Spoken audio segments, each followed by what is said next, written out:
Assalamualaikum warahmatullahi wabarakatuh.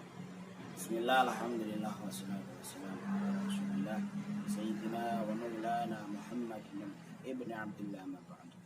A'udzu billahi minasyaitonir rajim. Bismillahirrahmanirrahim. Ya ayyuhalladzina amanu idza qumtum ilas sholati faghsilu wujuhakum wa aydiyakum ilal marafiqi wamsahu bi ru'usikum wa arjulakum ilal ka'bayn wa in kuntum junuban fattahharu. Al-ayah. Amma ba'd. Anak-anakku semua, Asy-Syaikh Al-Fatih yang berbahagia di rumah. Yanda, bunda di rumah, semoga tercurahkan nikmat hidayah dan inayahnya oleh Allah Subhanahu wa taala dan selalu dalam perlindungan Allah Subhanahu wa taala.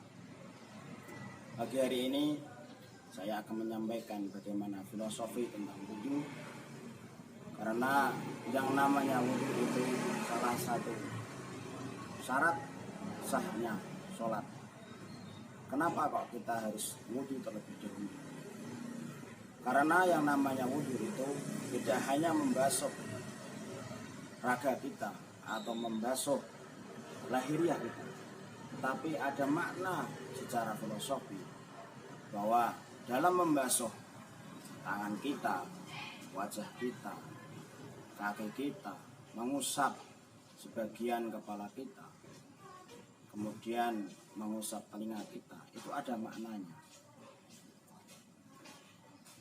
Wudu itu tidak hanya bisa diartikan secara lahiriah, ada makna yang lebih dalam. Seperti kita berkumur, kita setiap hari pasti berbicara, kita tidak tahu apa yang kita bicarakan, baik ataupun buruk. Terkadang kita juga khilaf.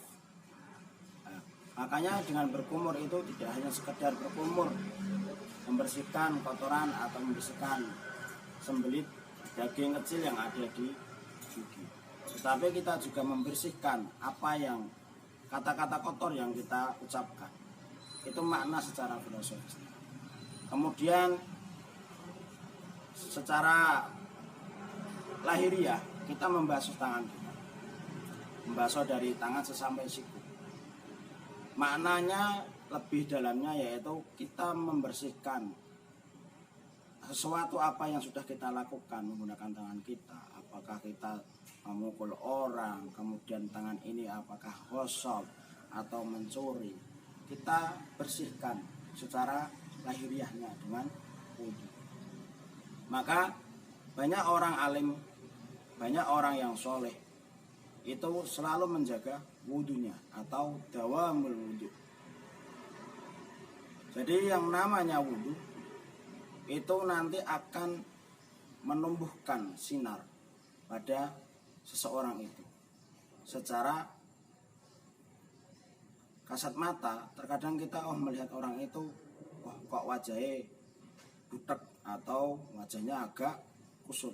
Tapi kalau orang yang sering wudu itu akan terpancar sinar dari hatinya, kemudian dari dalam tubuhnya. Jadi yang intisari dari wudu itu tidak membersihkan secara lahiriah saja, tetapi juga membersihkan secara batiniah. Makanya ketika sholat kita harus diwajibkan wudu terlebih dahulu. Begitu pentingnya untuk membersihkan diri kita, tidak secara lahiriah saja tetapi secara batiniah.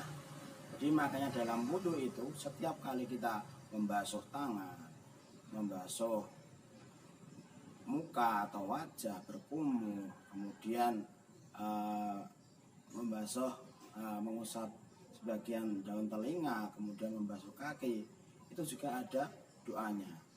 Ya, makanya ketika anak-anak di rumah sebelum sholat usahakan atau diwajibkan wudu itu harus sempurna. Ya, ini banyak. Kita harus mengawasi. Kadang kita harus memberikan contoh juga. Terkadang ketika anak-anak itu membawa baju panjang, kadang tidak dilengkis. Kita harus mencontohkan terlebih dahulu dilengkis sampai di atas siku. Lalu kita contohkan untuk wudu bagaimana caranya yang lebih baik dan yang bagus terkait. Jadi Yang namanya wudhu, filosofi wudhu tidak hanya secara lahiriah saja, tapi secara batinnya juga bisa membersihkan hati kita, membersihkan badan kita dari segala amal atau perbuatan yang khilaf yang sudah kita lakukan. Terima kasih anak-anakku semua, yanda bunda yang ada di rumah. Jaga kesehatan, semoga selalu tercurahkan nikmat dan hidayah ilahinya.